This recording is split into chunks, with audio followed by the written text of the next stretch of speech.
సికింద్రాబాద్ శ్రీ ఉజ్జయిని మహంకాళి అమ్మవారి ఆలయంలో గవర్నర్ జిష్ణుదేవ్ వర్మ దంపతులు పూజలు నిర్వహించారు. అమ్మవారికి బోనం, పట్టు వస్త్రాలు సమర్పించారు గవర్నర్ దంపతులు. ఈ కార్యక్రమంలో మంత్రి పొన్నం, జిల్లా కలెక్టర్ దాసరి హరిచందన, డిప్యూటీ మేయర్ మోతే శ్రీలత, దేవాదాయ శాఖ కమిషనర్ పాల్గొన్నారు. సీఎం రేవంత్ రెడ్డి ఆదివారం అమ్మవారికి లష్కర్ బోనం సమర్పిస్తారని మంత్రి పొన్నం తెలిపారు. అమ్మవారికి బోనాలు సమర్పించేందుకు ప్రజలకు ఎలాంటి ఇబ్బందులు తలెత్తకుండా ఏర్పాట్లు చేశామన్నారు. 13న బోనాలు, 14న భవిష్యవాణి రంగం కార్యక్రమం ఉంటుందని తెలిపారు మంత్రి పొన్నం.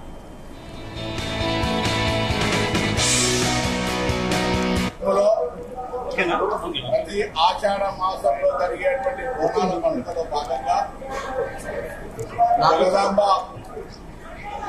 గోల్కొండ బోనం నుంచి ప్రారంభమై తొలి బోనంగా వల్కంపేట ఎల్లమ్మ కళ్యాణం నుంచి ఆదివారం 13వ తేదీ ముఖ్యమంత్రి గారు బోనం సమర్పించేటువంటి లష్కర్ బోనాలను ఉజ్జయిని మహంకాళి బోనాలకు సంబంధించి ప్రభుత్వం పక్షాన జిల్లా కలెక్టర్ గారు, అటు ఎండోమెంట్ అధికారులు, అటు పోలీస్ అధికారులు అందరూ కూడా అన్ని రకాల జిహెచ్ఎంసీతో సహా ఎటువంటి ఇబ్బందులు లేకుండా సౌకర్యాలు కలగజేసినారు.